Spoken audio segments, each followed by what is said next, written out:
Dad never really built anything that lasts.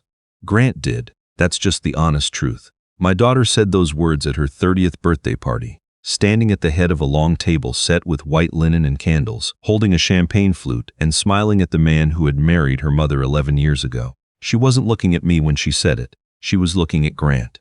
But every person in that room heard it, and every one of them glanced in my direction to see how I'd take it.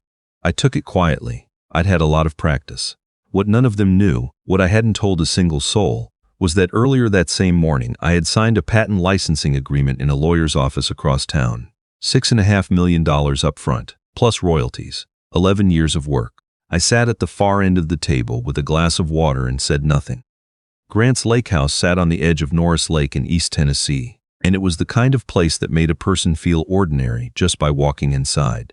Vaulted ceilings with exposed decorative beams. Ironic, I always thought, because the beams were ornamental, bolted to drywall carrying nothing. Floor-to-ceiling windows facing the water. Catering staff moving quietly between guests with trays of bruschetta shrimp. My daughter's 30th birthday celebration had about 30 people in attendance. Her friends, a few of her mothers, and Grant's business partners from his wealth management firm in Knoxville. I had driven 2.5 hours to be there.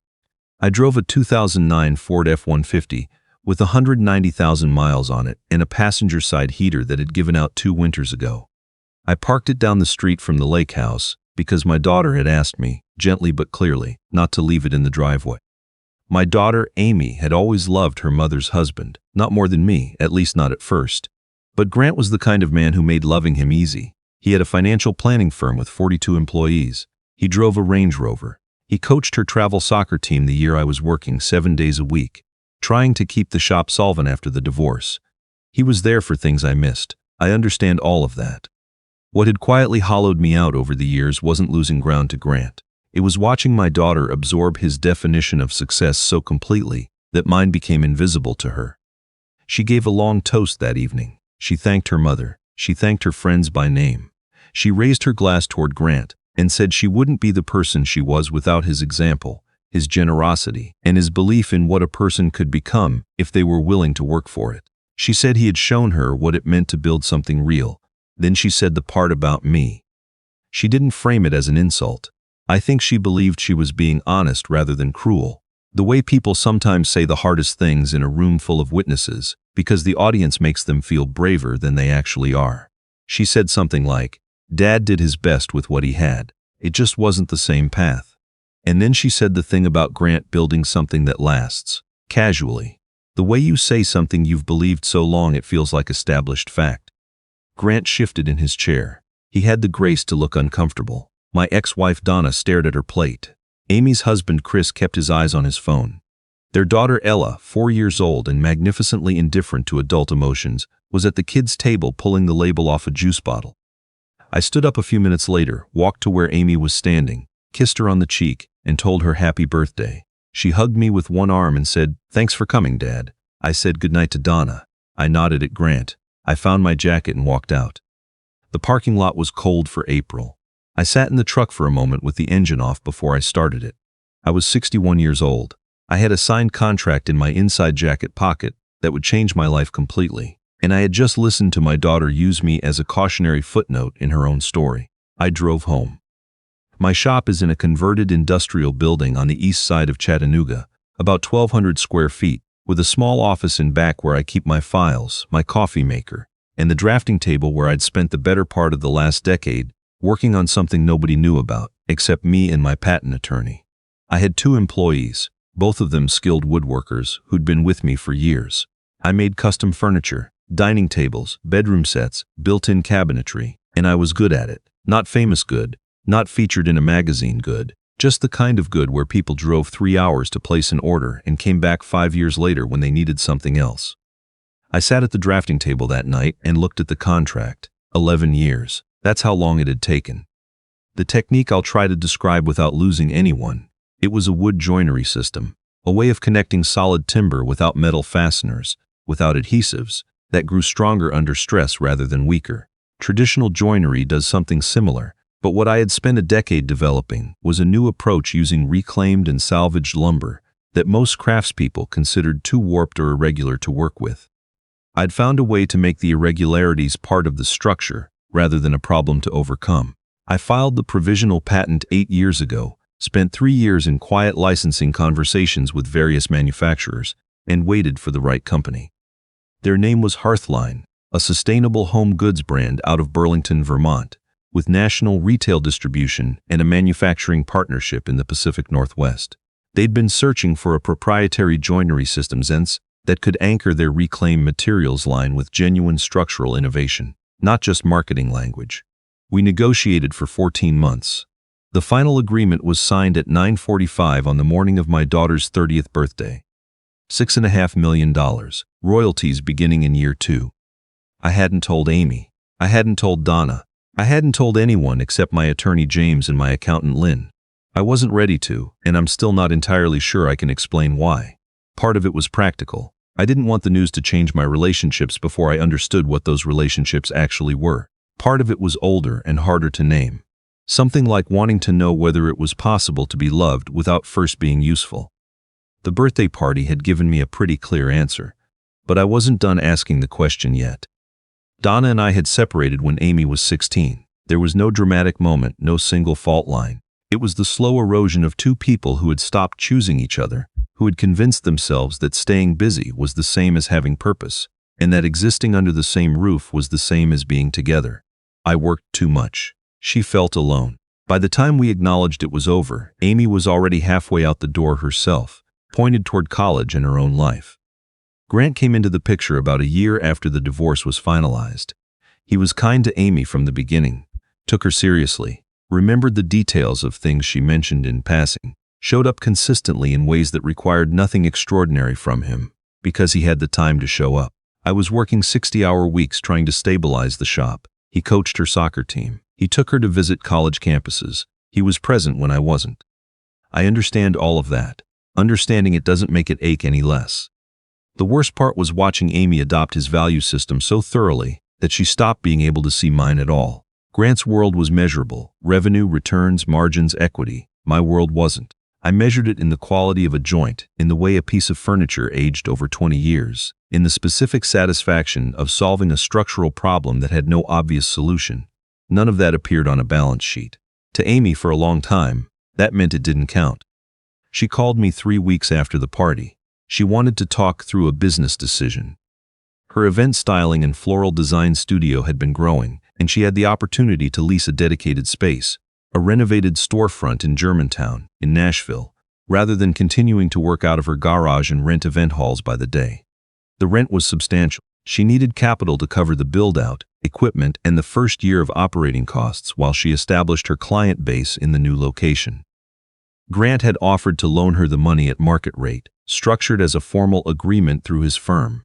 She was leaning toward accepting. "What do you think, Dad?" she asked. I heard her moving around her kitchen. I asked about the repayment terms. She told me. The interest rate was fair. The timeline was reasonable. The collateral was her existing client list and equipment. "It's a solid offer," I said carefully.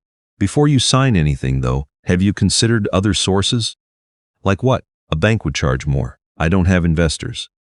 "What if I helped?" There was a pause. The kind of pause that says more than whatever comes after it. "Dad, I'm not talking about lending you money from a savings account. I'm saying I may have access to more capital than you think I do. Let me look at the numbers before you commit to Grant's terms." Another pause, longer this time. Then very gently, "I appreciate that, I really do. But we're talking about something north of $80,000. I need this to be reliable. Grant's firm is established. This is kind of his whole thing." I didn't push it. I said I understood and told her to call me if anything changed. She signed Grant's loan agreement the following week. The call from Donna came on a Wednesday morning in late September while I was running a board through the planer. Her voice was the careful, controlled kind she used when she was trying not to let on how worried she was. Grant's wealth management firm had a regulatory complaint filed against it with FINRA, the Financial Industry Regulatory Authority, by several former clients alleging they had been placed in high-risk investment products unsuitable for their financial situation, mostly retirees, the kind of clients who trust an advisor to protect them, not just to grow them. The investigation was early stage, but 2 clients had already retained attorneys. Grant's firm had brought in outside legal counsel, and quietly stopped taking new accounts. Amy's loan, Donna said. If the firm has to restructure, I understand. I don't know what it means for the repayment schedule, whether he'd be able to extend terms if she needed time. I thanked her for telling me. I sat with it for several days. I wasn't angry at Grant. I didn't know enough about what had happened to judge it. What I knew was that my daughter had borrowed money from a man whose financial foundation was now uncertain. A man she had chosen over me specifically because of that foundation, and that I was in a position to do something about it without anyone needing to know it was me. I called my attorney James. I explained what I needed. He knew the director of a small nonprofit arts and small business development fund operating out of the Nashville area, the kind of organization that receives philanthropic contributions and redistributes them as grants to creative small businesses. Through a series of entirely legitimate transactions, a portion of my licensing proceeds flowed into that fund as a charitable contribution. The director, who had full discretion over fund disbursements, reviewed Amy's studio as a grant candidate. Amy's application, submitted through her husband without her knowing the source of the funds, was approved. The grant covered 2/3 of her outstanding loan balance. She paid off the rest herself over the following months. She called me that afternoon, her voice bright with the particular disbelief of someone who has just had something go unexpectedly right. Dad, the strangest thing happened. A small business grant, a real one, out of Nashville, enough to pay down most of what I owe Grant. That's wonderful, I said. Chris submitted the application months ago. He never even mentioned it. I didn't think it would go anywhere. She laughed a little. Sometimes things just work out. Sometimes they do. The story might have stayed that way, quiet, carried by me alone, except for a trade magazine. Fine Woodworking runs a feature each spring on what they call working innovators, craftspeople doing something technically significant in the field. Hearthline's communications team had asked months earlier whether I'd be open to a profile around the licensing announcement. I'd said yes without thinking hard about the implications. The issue came out in March. Amy's husband was the one who saw it. He subscribed to a design publication that ran a cross-reference piece on sustainable materials in residential interiors, which mentioned my name and the Hearthline partnership. He showed it to Amy that evening. She called me the following morning. Dad. Her voice had a quality I hadn't heard from her in years, stripped of its usual careful management, like she hadn't had time to compose herself before dialing. Is this real? Which part? The licensing deal, the patent, all of it. Yes. She didn't say anything for a long time. How long? She finally asked. 11 years on the technique. The deal closed in April. April. She repeated it like she was doing arithmetic. That was the morning of your birthday party, yes. Another silence, longer than the first. Why didn't you tell me? I thought about how to answer honestly. Because I wanted to understand something first. Understand what? Whether anything would be different between us if you knew. I heard her breath catch. She said she needed to come to the shop. I told her to come whenever she was ready. She drove down on a Saturday alone. I watched from the window as she pulled into the lot and sat in her car for a minute before she came in. She walked through the shop door and looked around the way she never quite had before. Really looked at the tools, the wood stacked along the wall, the current project on the main bench, a dining table for a couple up in Knoxville. She sat down across from me at my small desk and put both hands flat on the surface, like she needed something to hold on to. I said something terrible to you, she said, at my party. You said what you believed. That doesn't make it. No, I agreed. It doesn't. She looked down at the desk between us. I didn't know. I know you didn't. But that's the thing. She looked up. I didn't know because I never asked. I never asked what you were working on. I never asked about the shop, not really. I'd come here and see all of this, and I'd think, this is fine, this is what Dad does, and I'd move on. I never stopped to ask if there was anything more to it. I let her sit with that. It wasn't my job to rescue her from it too quickly. Grant paid for things, she said. He was there when you weren't. That was all real. It was. But I made it into a whole story. Grant equals success, you equal the opposite of that. And I just lived inside that story for so long I forgot it was a story. Her voice broke slightly on the last word. She pressed her lips together and steadied herself. The grant, the small business grant, that was you, wasn't it? It wasn't a question, she already knew. I hadn't planned to confirm it, but I looked at her face, The face I had memorized when she was 3 days old, and I said yes. She put both hands over her eyes and sat like that for almost a full minute. When she lowered them, her expression had the particular rawness of someone who has just seen something clearly for the first time and isn't sure they can bear it. "You paid down the loan I took from Grant," she said. "The loan I took because I didn't trust you to help me. I wasn't keeping score. How can you not be furious with me? Because you're my daughter, and because I know what it looks like when someone's been taught to see the world a certain way for long enough. I'm not angry at you for believing what you were shown. You should be. Maybe, but I'm not." She wiped her face with the back of her hand. "You said on the phone, you wanted to understand whether anything would be different if I knew." She met my eyes directly. "Do you think it is different?" It was the question I'd been holding since April. "That's not something I can answer," I said. "That's something you have to answer, and I need you to sit with it honestly, not because you feel guilty right now, but because guilt fades. What I need to know is whether, 6 months from now, a year from now, you actually want to know your father, not what I have, me." She didn't answer immediately. I was glad she didn't. A fast answer would have told me she wasn't really thinking about it. "I want to bring Ella here," she said finally. "I want her to see where you work. I want her to know what you've built." "That's a start," I said. We talked for 2 hours that afternoon, about the technique, about what Hearthline was planning, about the royalties. We talked about Grant's firm, which was still working through the FINRA review. 2 advisors had been formally censured, but Grant himself had been cleared of direct wrongdoing. His firm was smaller than it had been and would probably stay that way. I didn't feel satisfaction hearing it. I felt something closer to relief that Amy's exposure had been reduced without her ever having to find out from me. At the end, standing in the parking lot next to her car, she asked me something I hadn't expected. "That dining table on the bench in there, who's it for?" "A couple up in Knoxville. They've been waiting 4 months. She looked back through the shop window at it. "Can I watch you work on it sometime? Just come and watch? Some Saturday?" I told her she could come any Saturday she wanted. She could bring Ella. The shop was always open. She hugged me before she got in the car. A real hug, both arms fully committed, the kind we hadn't exchanged in longer than I could honestly remember. I held on a moment longer than I might have otherwise. Then she got in, backed out, and drove north. Ella started coming to the shop on Saturdays not long after. She was 4 going on 40 and had strong opinions about which pieces of wood smelled the best.